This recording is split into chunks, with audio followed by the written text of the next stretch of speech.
Joli coup. Je crois que vous l'avez rabattu dans un creux. On va le suivre? Non. Laissons-le remonter tout seul. Il va venir à nous. C'est ce qu'ils font toujours. À vos ordres.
Il est là, dans le buisson. Tu as un œil excellent, Yann.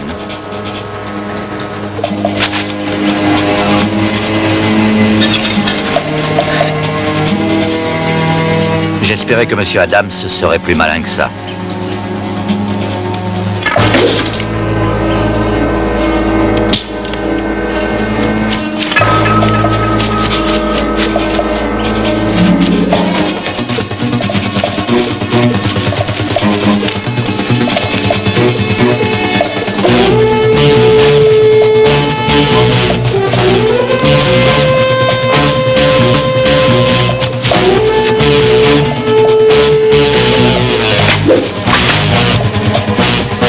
Il est rapide, ce monsieur, et il a de la chance.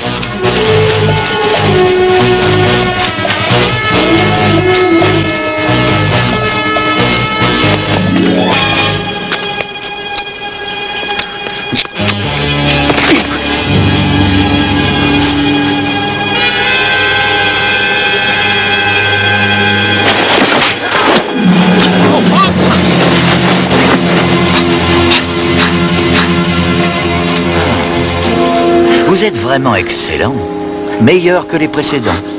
Dommage qu'il faille en finir. Vous ne vous en tirerez pas impunément. C'est un meurtre. Il a raison, vous savez. Je suppose que sa femme devra porter le chapeau pour sa mort. Tout le monde sait qu'ils se sont querellés récemment. Je vous en prie. Les problèmes de couple sont les causes principales des homicides aux États-Unis. Oui, c'est choquant, n'est-ce pas? Choquant et tragique. Je vous en prie, non!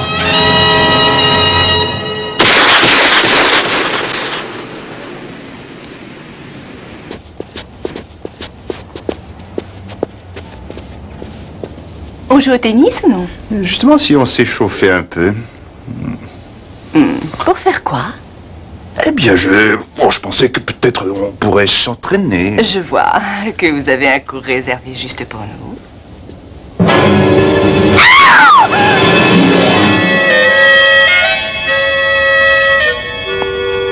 Bonjour Houston. Je vous ai entendu venir, je ne voulais surtout pas déranger. Mais qu'est-ce que vous faites là, Murray? Il vaut mieux que j'attende un peu là-haut. Non, attendez une seconde, Murray, si vous êtes venu à propos des amis dont vous voulez que je m'occupe... Houston, est-ce que je resterais tout habillé dans la douche si ça n'était pas important? Parlez-lui, s'il vous plaît, faites-le pour moi. Son mari a disparu il y a 2 jours. Elle est sûre que quelque chose de terrible lui est arrivé. Demain matin, parce que maintenant j'ai affaire... Leslie?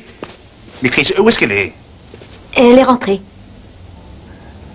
Jeu, 7 et match. Eh ben, je crois que vous n'aurez pas à attendre demain matin pour voir la nouvelle cliente.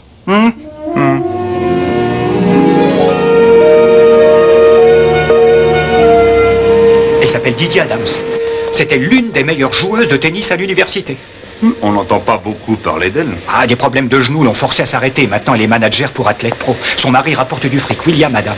Ah oui, c'est aussi un tennisman, je connais son nom. Ils se sont connus à l'université. Didi s'occupe de sa carrière. Elle l'a introduit dans le circuit professionnel de tennis et l'a poussé dans les hautes sphères.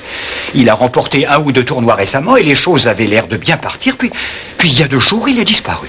Murray, si ça risque de devenir une de ces affaires qui consiste à savoir qui a couché avec qui, Non, sûrement pas. Ceci est une affaire extrêmement sérieuse. Croyez-moi.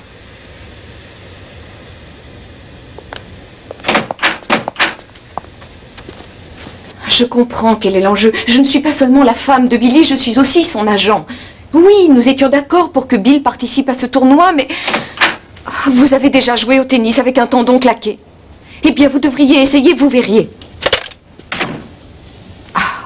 Il faut que j'arrête de lui trouver tout le temps des excuses. Des nouvelles de Bill? Non, rien.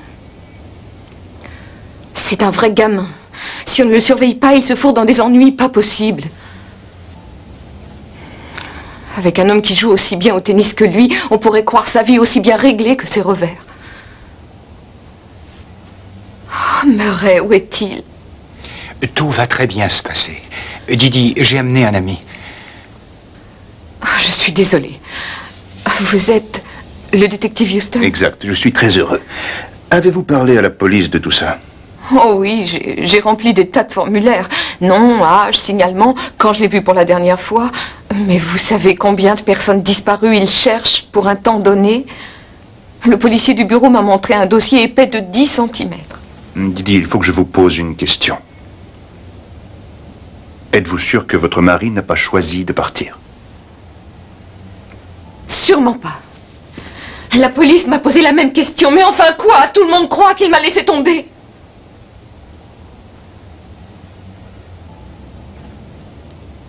Et Bill n'est pas le genre à faire ça. Je l'admets, ça n'a pas toujours été très rose.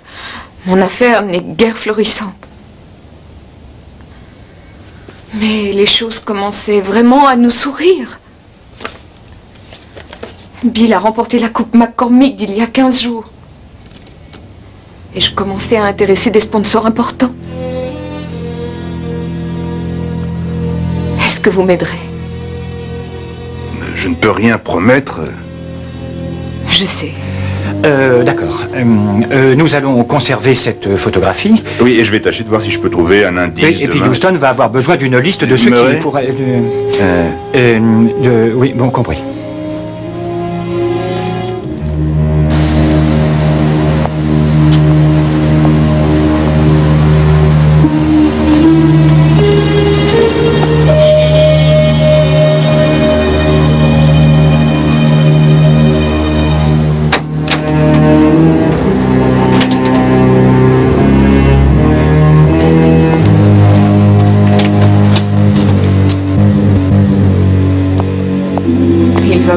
Commencer. Je vous suggère de passer à son club, le Cliffwood Country Club. Il s'y entraîne presque tous les jours. On s'y entraînait tous les jours. On n'est pas du tout sûr qu'il y soit arrivé quelque chose. Ça va vous paraître banal, mais quelles qu'aient pu être les difficultés de travail que Bill et moi avons eues, nous ne les avons jamais laissé interférer avec le fait que nous nous aimions tous les deux beaucoup. Et il ne me quittait pas sans me dire où il allait.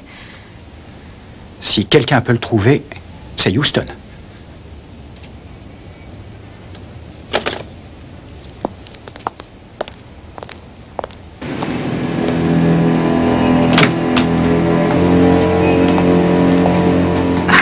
Nous n'avons pas parlé du prix que ça va coûter.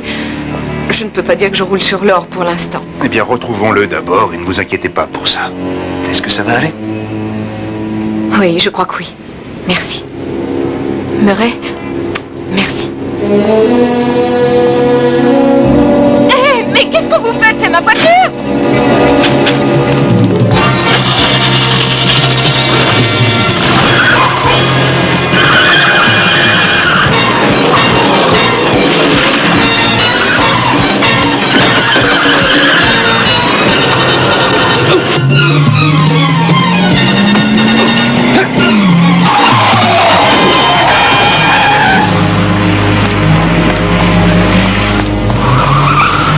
Est-ce que ça va?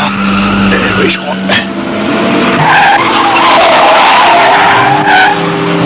retirer le permis de conduire à ce genre de conducteur.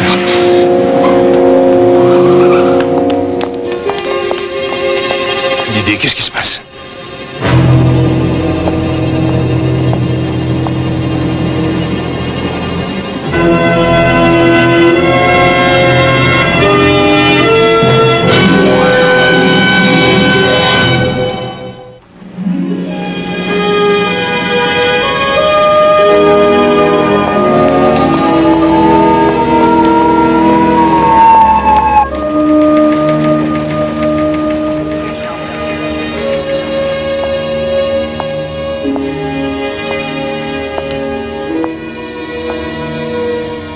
On est resté debout toute la nuit, Madame Adams. Vous voulez vous soumettre au détecteur de mensonges? Oui, je le veux. D'accord. Il faut que vous montiez à la question suivante pour établir un modèle. Est-ce que vous vous appelez Didi Adams? Non. Vous avez menti à cette question? Oui.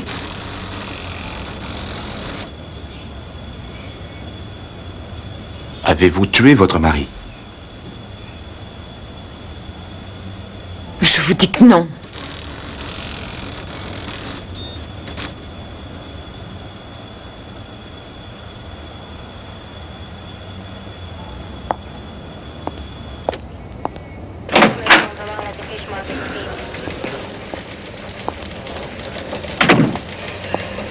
Hoyt! Je ne suis pas obligé de parler à qui que ce soit, excepté l'avocat de Didi Adams. Il est devant vous. Ça s'est passé comment? Vous savez aussi bien que moi que le détecteur de mensonges n'est pas reconnu comme une preuve. Eh ben, racontez-nous. Elle ne ment pas. Et vous la retenez encore? Bien sûr qu'on la retient. On l'a prise sur le fait avec le mort, d'accord? Non, tu l'as prise sur le fait. J'ai vu un gars qui se tenait près du coffre de sa voiture, Hoyt. Tu l'as vu mettre le mort dedans? Non. Il trafiquait quelque chose, a été pris sur le fait et il s'est enfui. Et il a tenté de me tuer, moi. Depuis quand un petit escroc a eu une conscience? Il venait de voir le mort probablement et tout ce qu'il voulait c'est déguerpir. Mais pourquoi Didi Adams aurait assassiné son mari? Pour de l'argent. Nous savons que Bill Adams allait signer un gros contrat avec un sponsor important. Or, les Adams, avant de se marier, avaient conclu un accord au terme duquel Didi ne toucherait rien sur les gains de Bill en cas de divorce. Ça n'est pas un mobile de meurtre. Ils ont aussi $1 million d'assurance sur la vie sur la tête de Bill, désignant Didi comme seul bénéficiaire. Alors, c'est clair. Tout est clair, sauf le fait qu'elle ait baladé le cadavre de son mari dans son coffre. Elle n'a sûrement pas eu le temps de s'en débarrasser. Allons, sois honnête, Houston, j'ai un mobile, j'ai trouvé l'arme du crime dans le coffre de sa voiture et j'ai même le corps. Je n'y crois pas une seule minute.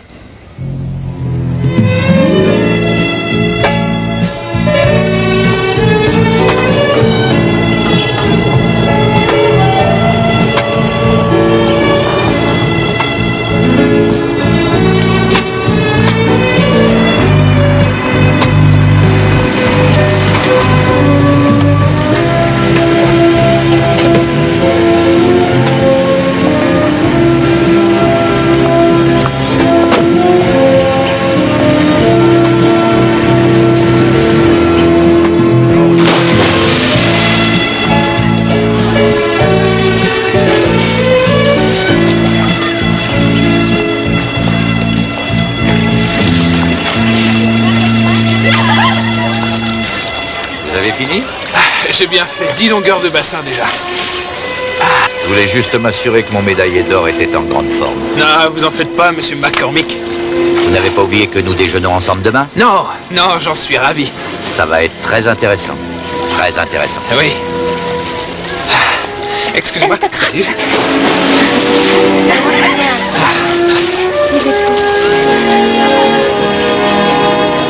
Ah, est-ce qu'elle est jolie? Mick Gifford? C'est exact. Je m'appelle Matt Houston, je suis détective privé. Je voudrais vous poser quelques questions à propos de Bill Adams. Le gérant du club a dit que vous étiez des amis. Oui, oui. Les filles, vous voulez m'excuser un instant? Je reviens tout de suite. Oui, nous faisons de la culture physique ensemble. Pourquoi? Qu'est-ce qui se passe? On l'a retrouvé mort hier soir, assassiné. Non. Mais pourquoi? La police pense que sa femme Didi l'aurait tué. Est-ce qu'on pourrait aller parler ailleurs? Oui, laissez-moi passer un vêtement et je vous retrouve au club sur la terrasse. Merci.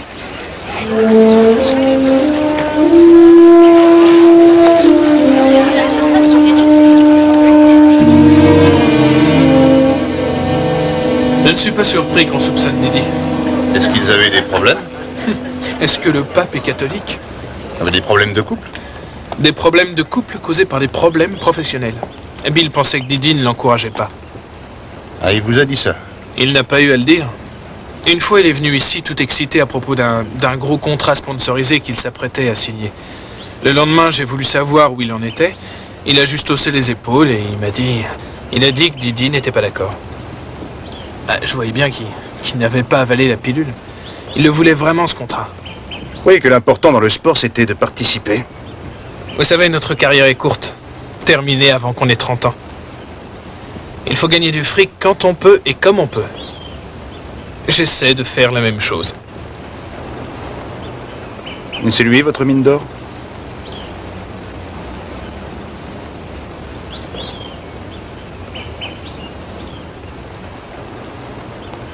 Alistair McCormick, c'est un fabricant d'articles de sport.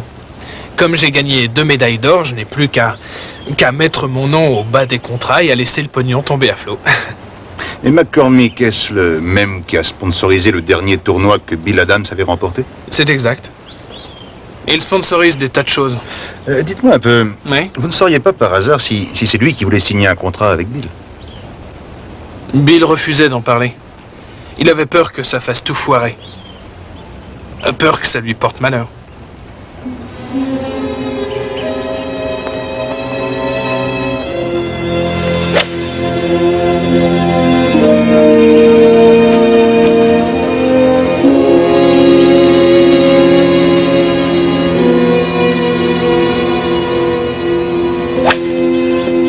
L'homme qui parlait à Gifford est celui qui s'est accroché au capot hier au soir. C'est un détective privé du nom de Houston.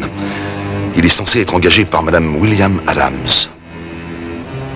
Je suis inquiet, Monsieur McCormick. Des athlètes tels qu'Adams sont si visibles. Les autres, au moins, sont... inconnus. Et ils n'ont pas grand talent. Ils m'ennuient. Tu ne comprends rien. C'est beaucoup plus excitant comme ça, et ça donne plus de piquant. Qu'allons-nous faire de Houston? Si tu as fait ton travail comme il faut, nous n'avons rien à craindre de ce monsieur. J'espère que tu te prépares à ce que monsieur Gifford ait un accident tragique.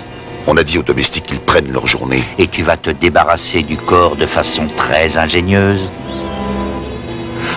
Houston m'a clairement vu, Monsieur McCormick. Ça, mon ami, c'est ton problème.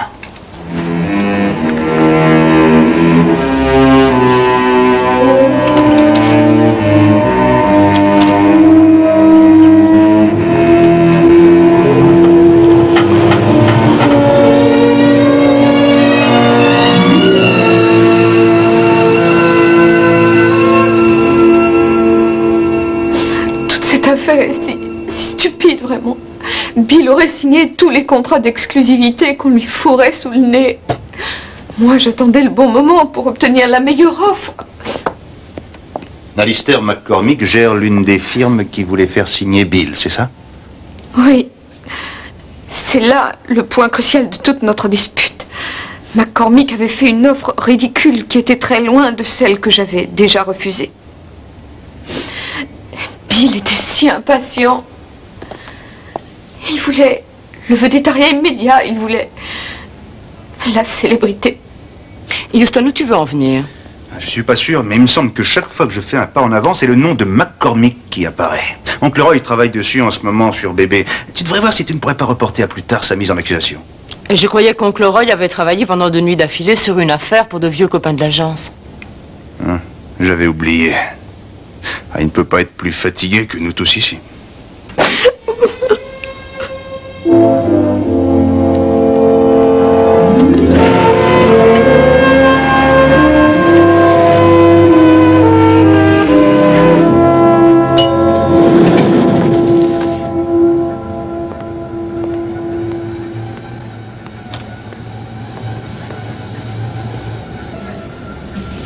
Tu arrives bien. Je viens de faire monter mon pouls à 122. Ben, il est 121 fois plus rapide que le mien. Tu as quelque chose pour moi? Oui, mais tu ne vas pas aimer ça.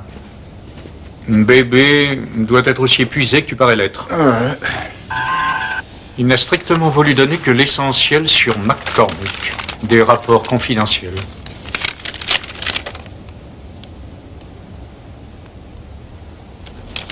Alistair McCormick, fils d'une riche famille de banquiers, déshérité à l'âge de 17 ans, a fait sa propre fortune à l'âge de 25 ans pour disparaître de la circulation.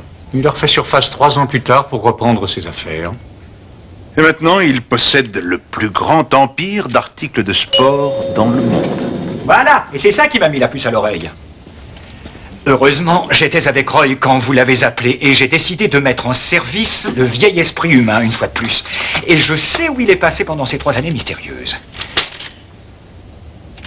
Premier séjour en Afrique. Pendant un temps, il a été la coqueluche des safaris. Ensuite, il a disparu encore, sans explication. Et on le retrouve en mercenaire pour plusieurs causes révolutionnaires douteuses. Cherchant le frisson de plus en plus, mais sans laisser de traces. Plus maintenant, je crois. Et qui est le type sur la photo avec lui? Un gars qui s'appelle Ian Woodruff. McCormick et lui se sont connus au Zimbabwe. Woodruff travaille pour lui depuis. Pourquoi? Ben parce que c'est le même homme que j'ai vu devant le coffre de Didi Adams l'autre soir. Et tu ferais mieux de joindre Hoyt et de le mettre au courant. Ça peut être suffisant pour faire relâcher Didi. Dès demain, je crois que j'irai faire un tour chez ce monsieur McCormick pour voir quel genre de gibier il chasse ces temps-ci.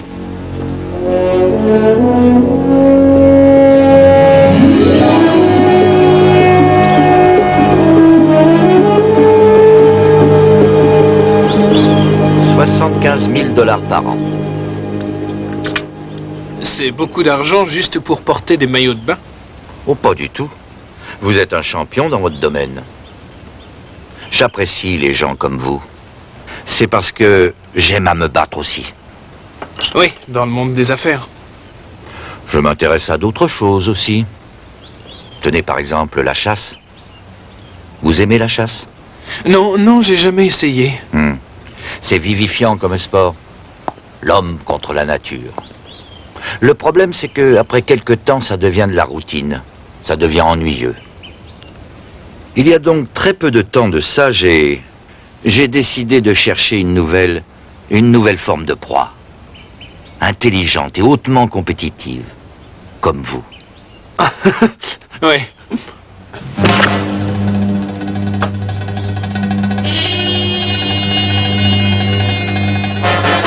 Vous êtes fou, mon vieux. Vous ne pourrez pas vous en tirer comme ça. Oh, si je le peux, monsieur Gifford. Voyez-vous, malheureusement pour vous, on est en train de cambrioler votre maison en ce moment même. Et vous allez surprendre le voleur qui n'hésitera pas à vous tuer.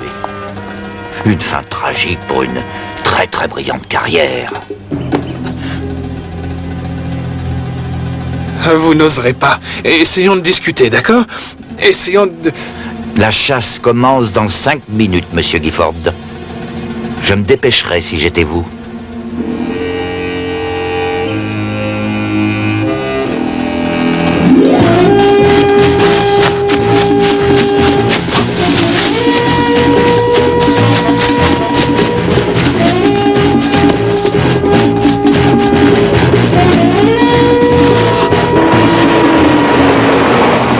Défense d'entrée, compagnie McCormick n'entrez pas. C'est ça, oui.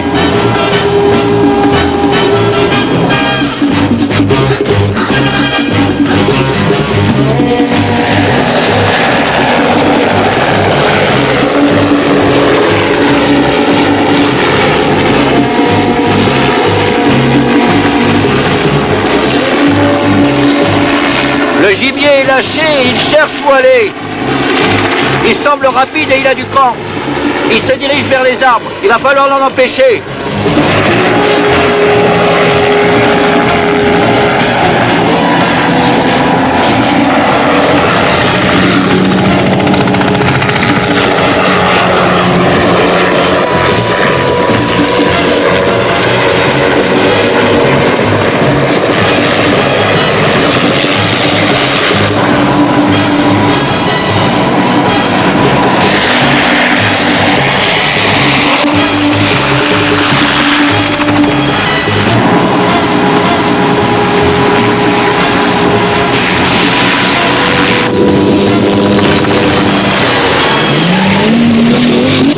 Votre détective privé insiste, on dirait.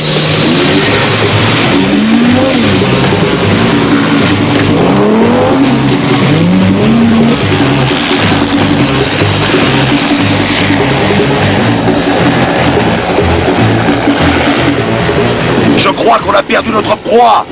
Sûrement pas. Il va probablement réapparaître sur la route quelque part par ici.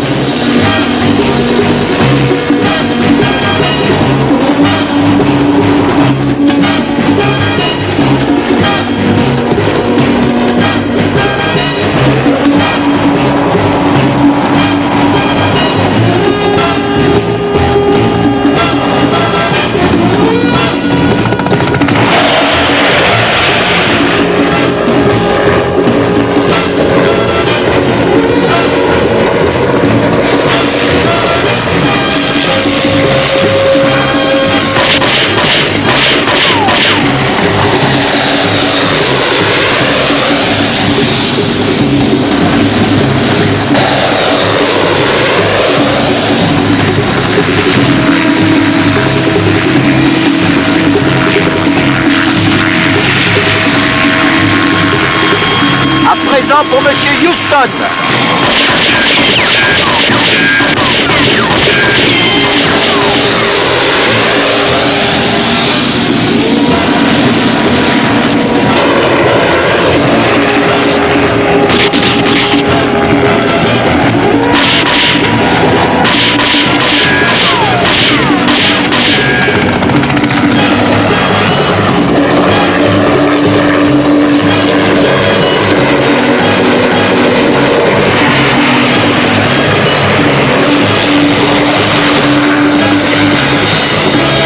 Arrête, c'est plus la peine. Vous n'allez pas le laisser partir.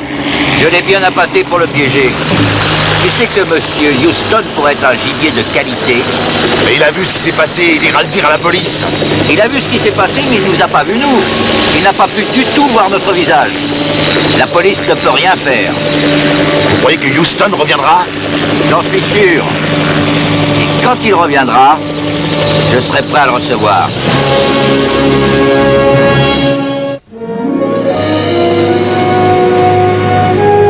J'ai vu Mick Gifford se faire abattre de sang-froid. Et moi, j'ai vu le corps de Gifford dans son appartement. La baraque avait été dévalisée. La télé, la stéréo, enfin tout. La criminelle dit qu'il a dû surprendre le voleur qui s'en allait. Le voleur lui a tiré une balle comme cadeau d'adieu.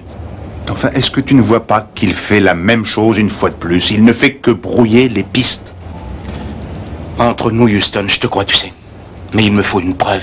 Tu dis toi-même que tu ne l'as pas vu faire. Ça s'est passé chez cet homme, dans sa propriété. Enfin, qui d'autre est-ce que ça pourrait être? Hoyt, juste avant que McCormick arrête de faire des safaris, des bruits ont couru affirmant qu'il ne chassait pas un gibier conventionnel. Des on-dit, ça veut dire pas de preuve. Tu l'as dit, ce monsieur brouille les pistes. Écoute, 3 indigènes ne sont jamais revenus de l'une de ces chasses. Lors d'une autre chasse, un ami chasseur a disparu. Ça, c'est un fait, pas un bruit qui court. On ne vous demande pas les ogives nucléaires, Hoyt. Juste un service du genre, tu m'envoies l'ascenseur et je te le renvoie. Je te promets que tu auras toutes les preuves que tu veux. Marché conclu? À moitié conclu. Pas besoin d'ascenseur encore. Non, mais bientôt.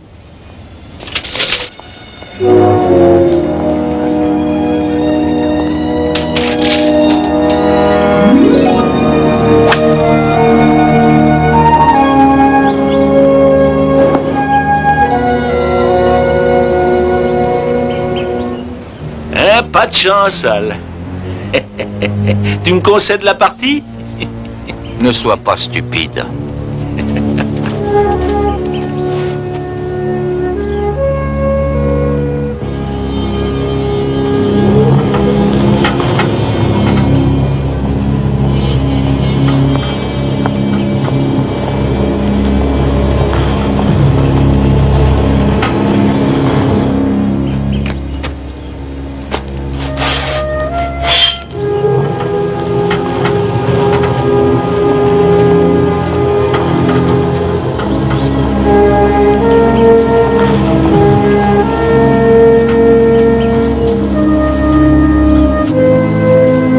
Très joli de tricher.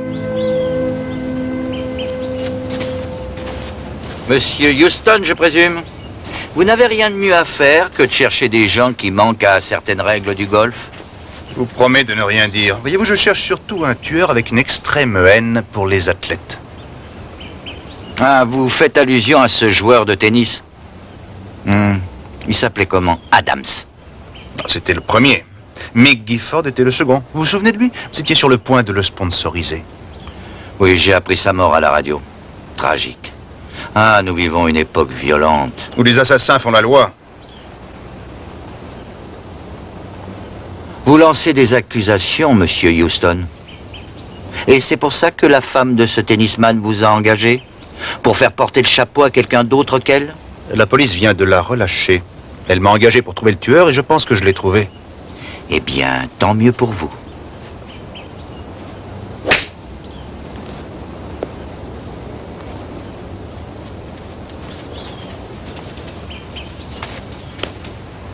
Quelle remontée spectaculaire, hein? Encore un coup ou deux et tu auras gagné. J'ai eu vraiment de la chance, c'est tout. Je pense qu'il va falloir jouer serré pour gagner cette fois. Je vais prouver que vous avez tué Bill Adams et Mick Gifford. Et quand ce sera fait, je vous traquerai de la même manière que vous les avez traqués.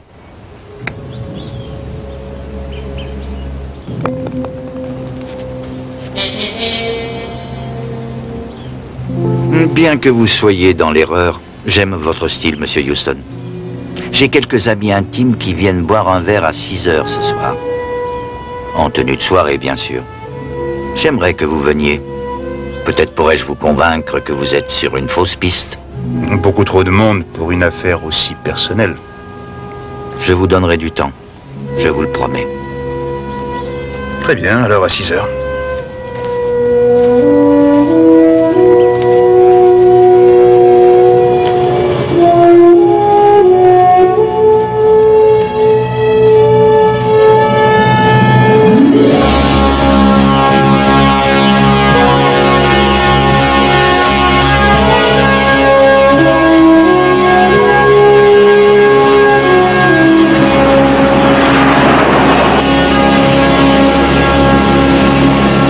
Patience et longueur de temps font plus que force et que rage. Tu me reçois bien?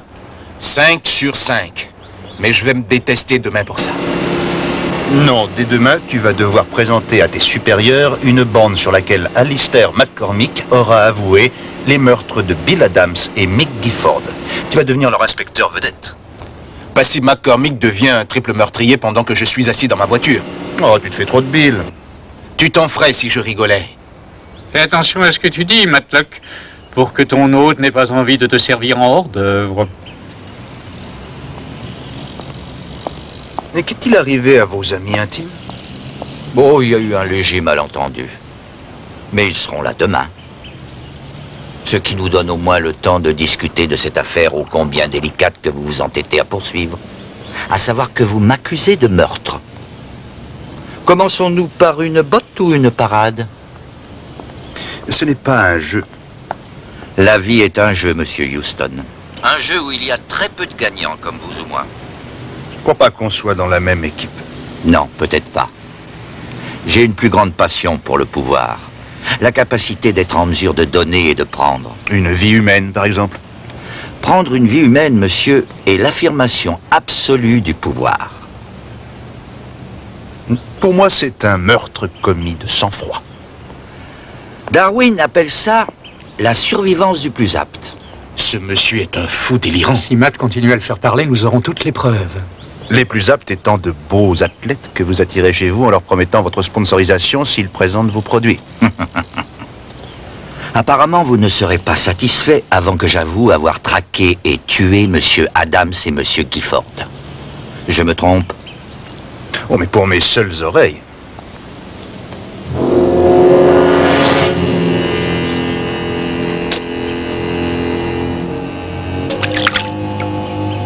Pour vos seules oreilles. Y a rien. Je n'entends plus rien. Allons-y maintenant. Vous connaissez déjà la réponse à votre question, mais vous n'avez pas de preuves. Eh oui. J'ai tué monsieur Adams et monsieur Gifford. Et quelques autres dont il n'est pas utile que je vous parle. Et à présent que je vous ai tout dit, qu'est-ce qui vous rend aussi certain que je ne vais pas vous tuer? Ou bien que vous m'ayez arraché mon micro. Mon oncle Roy et un officier de police ont écouté tout ce que vous avez dit. Ils seront ici d'une minute à l'autre. Vous avez bien raison.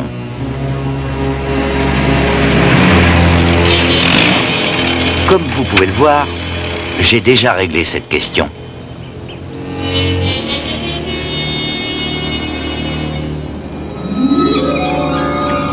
La première règle de ce jeu, monsieur Houston, est de bien connaître votre adversaire.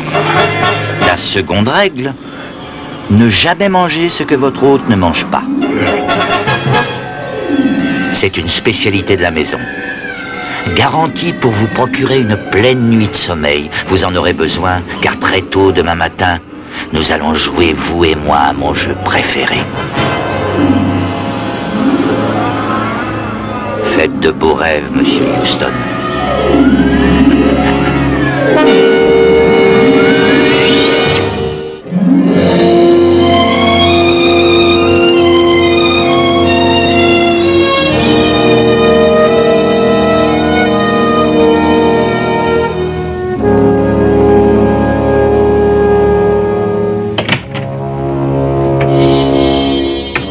C'est bon, monsieur Houston, réveillez-vous.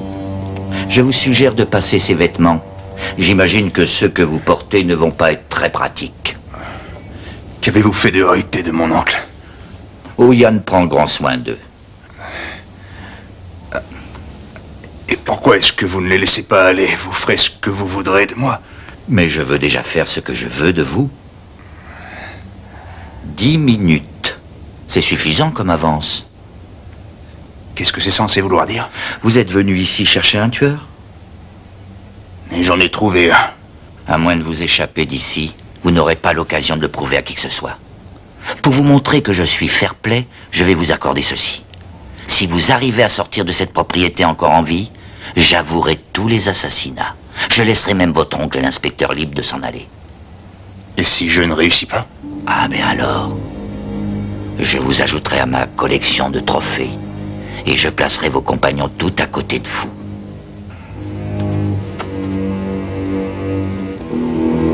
Ah oui, j'espère que vous avez conservé la forme légendaire qu'on vous prête. Ce serait vraiment dommage de vous tuer trop vite. Croyez-moi, vous ne serez pas déçus. Ah oui? Très bien.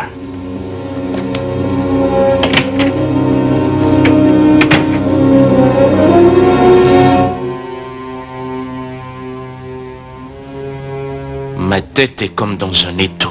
C'est un gaz anesthésiant, Michael. Nous l'avons utilisé sur certains péruviens anarchistes dans les années 60. Il a le même effet que...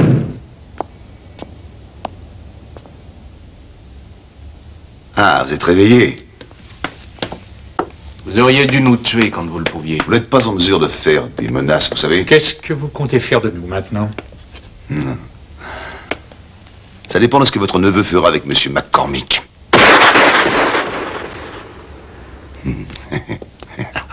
Ah. Il semble que la chasse soit commencée.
Facilitez les choses, monsieur Houston.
chercher, monsieur Houston.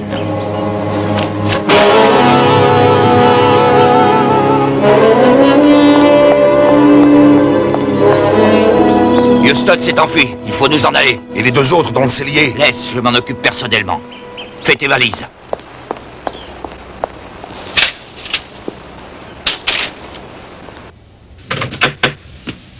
Mon neveu? Il a été meilleur que je ne le croyais. Il m'a échappé. Alors pourquoi nous tuer? Il va ramener la police. Je n'ai aucune intention de vous tuer. Du moins pas pour le moment. Vous deux serez mon assurance pour sortir du pays. Trop tard.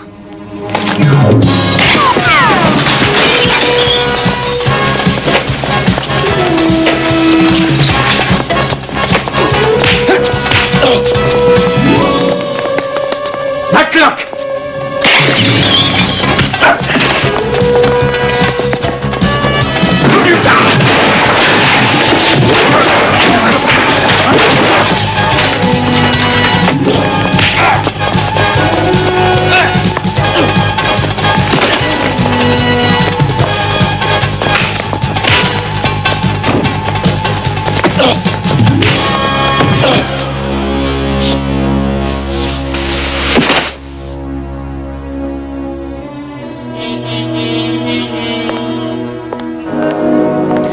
Est-ce que ça va? Oui, et toi, mon garçon? Ah oui, je crois que je m'en sortirai. Merci, Houston.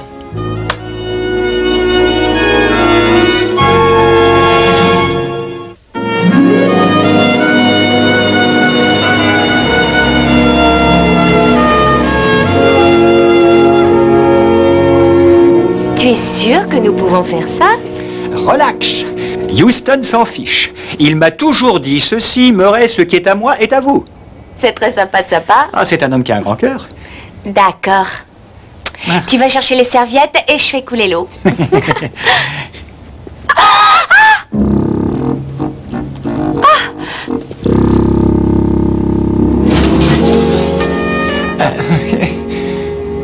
Vous savez, Murray, je croyais qu'on avait passé un accord. Je veux dire, j'étais censé vous donner un coup de main pour votre ami.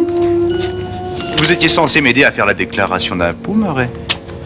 Ah oui, je sais, mais ça peut pas attendre 2 heures. Oh, je vous en prie, soyez chic, ayez un grand cœur. Ah, j'ai un grand cœur? Oui, rappelez-vous, je suis un homme au grand cœur. Alors j'ai pensé que pendant que vous vous occupiez des papiers, ben moi je vais m'occuper de votre ami. Ah.